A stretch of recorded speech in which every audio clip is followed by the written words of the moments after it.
This is definitely one of those cars where you only know you're going quickly because of what the speedo tells you.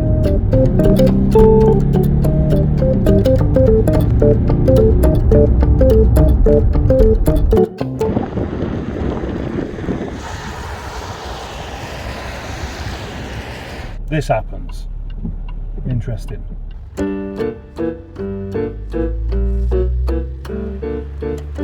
What I have behind me here is a 2008 Jaguar XF. I've driven the XF before, but a new one. This one promises to be just a bit more naughty. There are quite a few clues to this car being just a bit more than your 2 litre. Black mesh and red badges, big red calipers, 20-inch alloys that need cleaning. I'm going to start off by saying, before I've even driven this car, that this is an excellent car. I'm very much a fan of these pre-facelift headlamps. They look a little bit like a raised eyebrow. You know, like James Bond, Roger Moore. Roger Moore's raised eyebrow. Very suited to a Jaguar, except of course this has got 2 raised eyebrows, which, when you think of it, looks a bit odd. It is nearly an entirely handsome looking beastie. Particularly, I like this as well. Look at that. That sort of that fin thing there makes you think of a big aggressive fish. The exterior design is understated yet classy. It's very Jaguar, but also rather European looking as well. Designed by Ian Cullum, who admittedly looks a bit like a painter and decorator, but he did a good job. What impresses me most about this car is the interior qualities and just the whole way it looks. I'm sure that is actual leather, and if it's not actual leather then it looks like actual leather, so that's as good. This center section here with this lovely veneer, it's just really lovely. We're sticking in reverse, and of course we've got a reversing camera as well, which some people may find handy, but then again rear visibility isn't actually that good out the back of there, and it is a decent length motor. There are multiple buttons I don't quite know what to do with. There's a picture of a house on that. Is that for when you play Monopoly? Ah, right, yeah, that switches the screen off. There's a lovely steering wheel. It's not too thick and hasn't got a flat bottom, which, you know, is pointless. And very clear, easy to read dials up front. And then we have these touch sensitive lights here, like that. Saves having a switch. And there's one there for the glove box. That's nice. It doesn't close itself though. We have a couple of other bits down here, like a handbrake, and I guess that means you're going to have a race. Takes the traction control off. Oh no, it's a button for when it's snowing and you somehow manage to get your tyres mixed up. Everything just feels like really good quality. Good quality materials, nice switches, nice chrome, nice wood, nice aluminium effect. It's all fantastic. Now I'm a fan of the S-Type, which of course this car replaced, and I didn't really see there was anything wrong with it looking particularly British.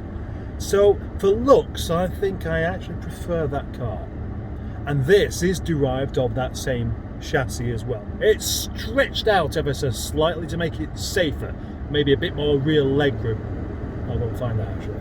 There is definitely adequate rear legroom in the back of here. It's very nice. And look, my head's not touching the roof, and that's unusual. And there is, I would say, enough room for 3 adults in the back of here, which is also nice and cozy. And there we have the boot, which is of quite a good size. But I'm struggling to find out how big it actually is, because I keep getting different results when I search. Let's take it for a little drive.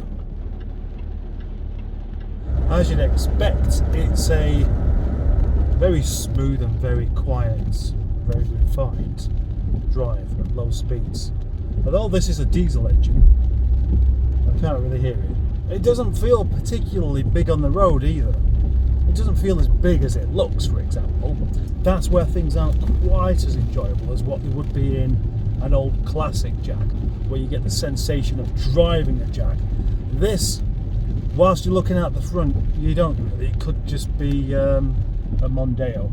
which I'm sure I might have mentioned that before when I drove one. Steering is perfectly good, and it's comfortable, and it's just basically, I suppose, from this perspective of just driving it along, a car, which well, everybody's got a car, haven't they? The difference is, though, when you're not looking out the front and you're looking at the interior, because you're not going very quickly, then it's this fantastic interior. It doesn't feel like a car, it feels like furniture. It feels like really well made, quality, expensive furniture. And I like that. But of course, underneath the bonnet of this particular car is quite a good engine. 3 litre twin turbo, and that should produce a bit of power.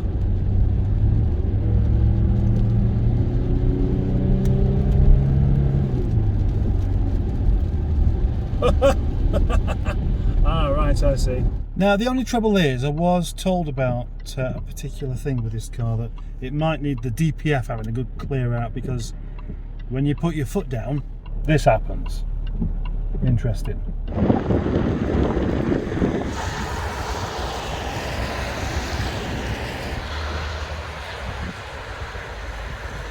So that means I don't really get to test out its performance, because it was literally the moment I pressed my foot to the floor, it just did that. So I didn't even get a proper go of it. It should produce 268 brake horsepower and 600 Newton meters, and that sounds like quite a lot, doesn't it? But it is a big, heavy car. It must weigh 1900 kilos. I'll tell you where this is most definitely a proper Jag, though, is, well, I mean, I've mentioned the interior, but the options that you have within the interior. Leather seats, they weren't an option, you just had them. Leather steering wheel, obviously. Electric windows, of course, obviously. A Kia Picanto has electric windows all round, but it's not giving you the choice to opt out of leather seats or an automatic gearbox. You know, it's not being given a choice about things isn't really what we like, but in certain circumstances, you shouldn't have a choice. You shouldn't be driving around in a manual Jag with cloth seats. That's just wrong. I would really like to compare this to S-Type Jaguar, I think, because I've got a feeling that although this is a better made car, it's much more contemporary. The material is going to be better. It's more desirable. It's probably everything about it is better.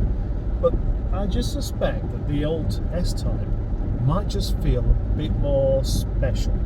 Let's not get quality and special feel mixed up, because they are different things. This is a proper quality car. Although it's made by Ford, it doesn't feel like a Ford. It feels a bit like a Ford to drive, but to sit inside and touch and be part of it does not. It feels much nicer than that. Maybe this is one of those cars that you just get the most of whilst you're not driving it.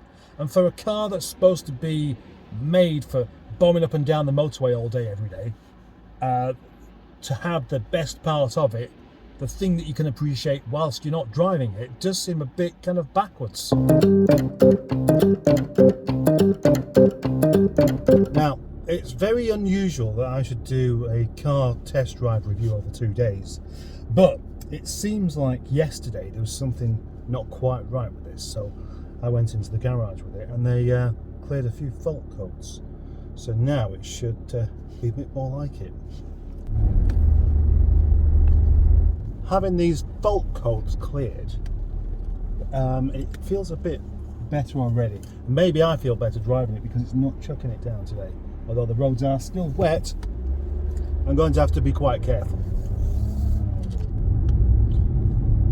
Being as it's a diesel, so everything's at low revs, it does just pick up and it's completely seamless and doesn't even feel like it's going that quickly because it's just so smooth.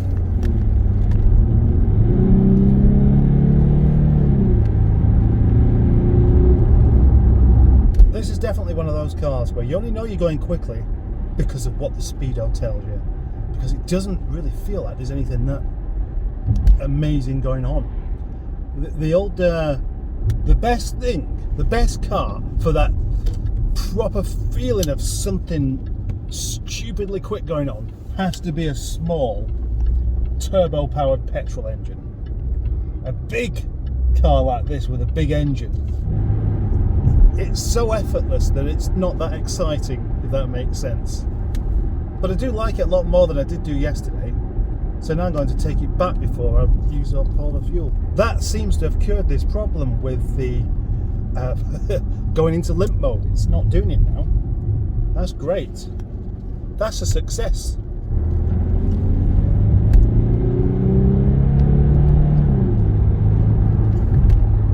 So smooth as John Nettles eating a walnut whip. So here we are, conclusion time, and the question is, would I have one? And the answer is yes, although I would prefer a petrol model. I know obviously a petrol model is going to be stupid on fuel, but I like petrol.